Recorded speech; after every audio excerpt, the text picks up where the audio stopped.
Kemudian di form yang ketiga, soal yang ketiga, ini pun sama dengan konsep tadi ya, tapi tata cara penampilannya sedikit beda.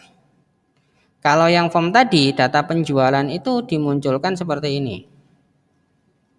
Sekarang kita bisa membuat cara lain, memunculkannya tidak keluar, ini kan keluar ya, tapi saya ingin munculkan di dalam, itu bisa. Di dalamnya itu, di dalam sini itu bisa. Ya, caranya ini kita copy dulu ya. Ini kita copy, kita paste, biar kita nggak desain lagi, kan masih sama ya, form data kasir.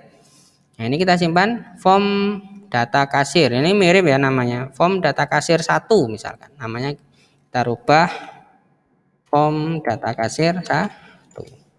Oke, kita edit form data kasir 1, klik kanan desain ya, kita ambil yang perlu, yang tidak perlu kita hapus. Misalkan ini saya anggap sudah tidak perlu, saya hapus, no problem kan. Ini juga tidak perlu, saya hapus.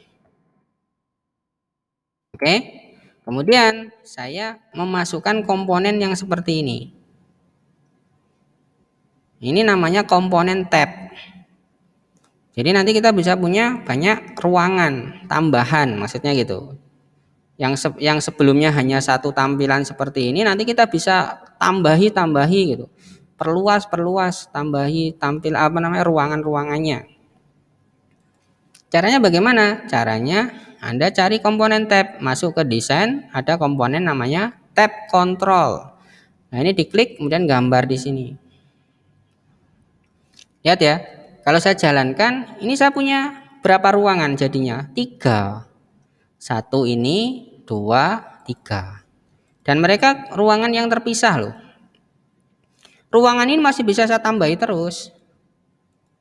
Misalkan saya nambahi ruangan lagi, caranya gimana? Anda klik kanan, insert page. Nah, nambahi lagi, insert page. Nambahi lagi, insert page.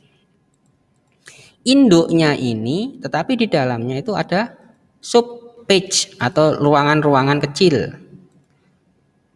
Nah, ruangan kecil ini bisa saya tambahi, juga bisa saya kurangi.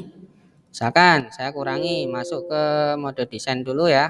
Masuk ke mode desain, saya kurangi ini, bagaimana? Sorot dulu ruangan yang mau dihapus, klik kanan, delete page. Klik kanan, delete page. Klik kanan, delete page. Ya, kita menyisakan sesuai soal 2 ruangan. Ruangan pertama ada namanya data kasir. Bagaimana menamainya di sini? Ya, masuk ke ruangan pertama, klik kanan.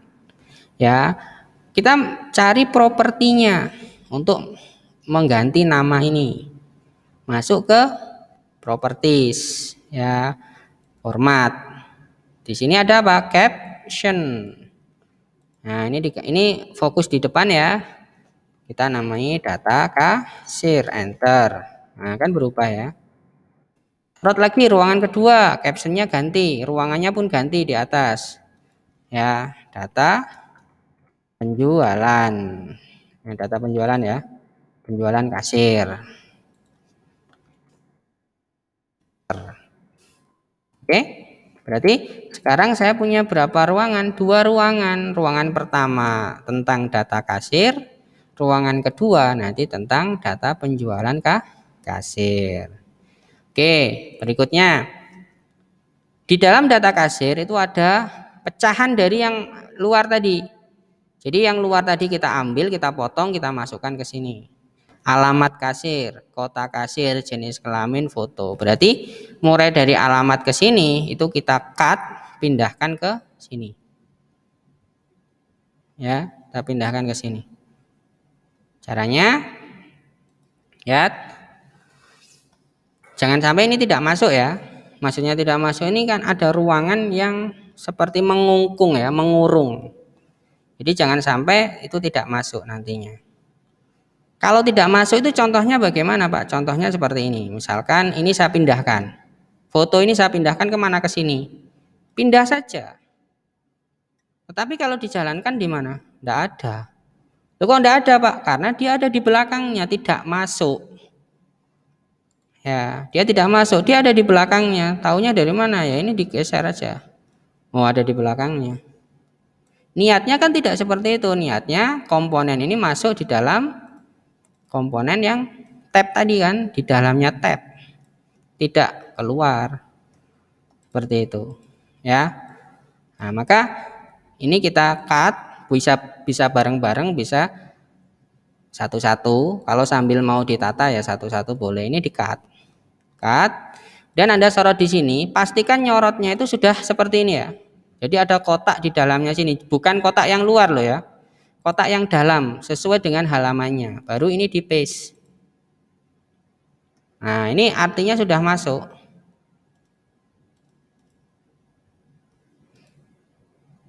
Ya, ini sudah masuk. Jadi kalau saya pindah ke sini, hilang dia. Kenapa? Ada di ruangan yang pertama. Oke ya, seperti ini. Jadi ini ada di ruangan yang pertama. Kemudian yang kedua, atau langsung bareng-bareng silahkan. Ini di-cut. Kemudian sorot di sini, pastikan sorot dalamnya keluar, baru di paste. Nah, seperti itu. Baru kalau sudah, ini bisa kita pindahkan posisinya mungkin di sini. Boleh, atau di mana posisi yang mana terserah kalian. Secara tampilan pokoknya yang bagus. Ya. Berarti nanti kalau saya jalankan seperti ini sekarang, dia masuk ke dalam sini. Ya.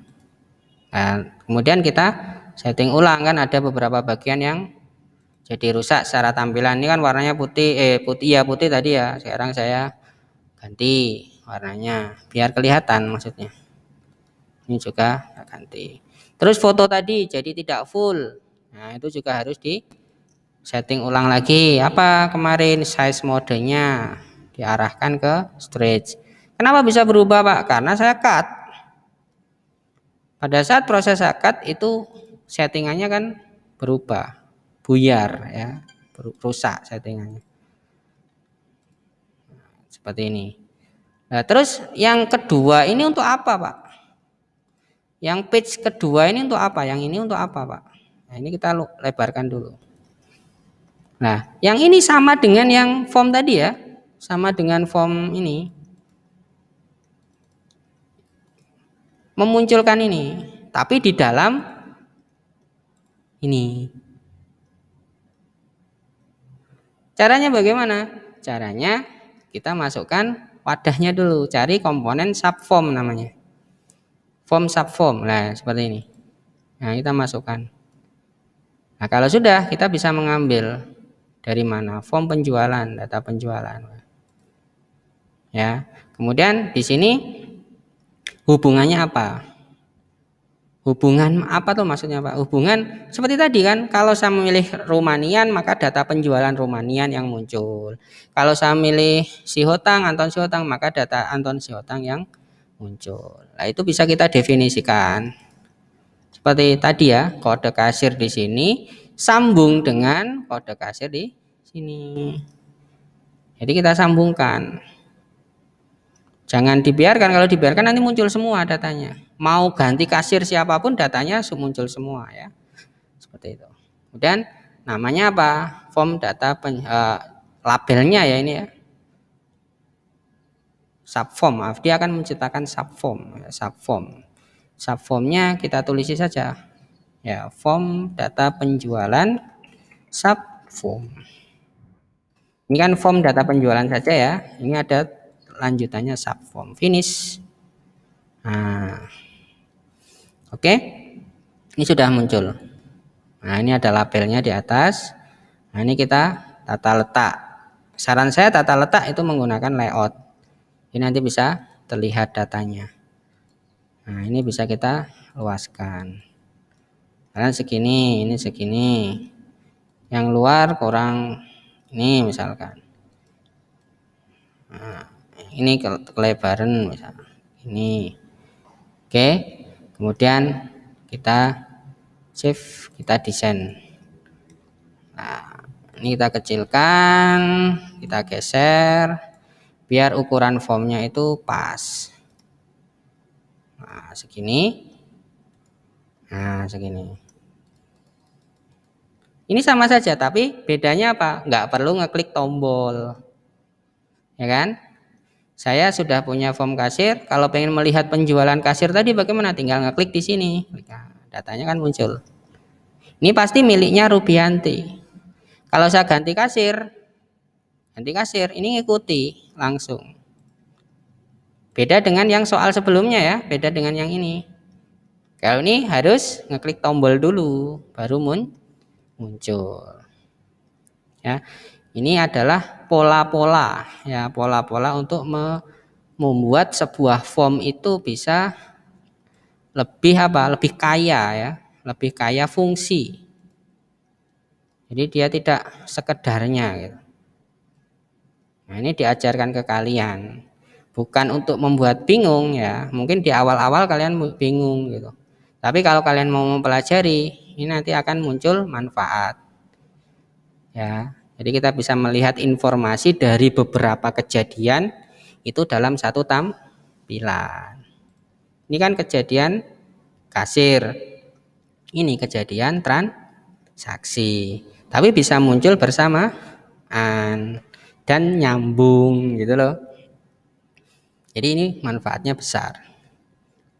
Ya.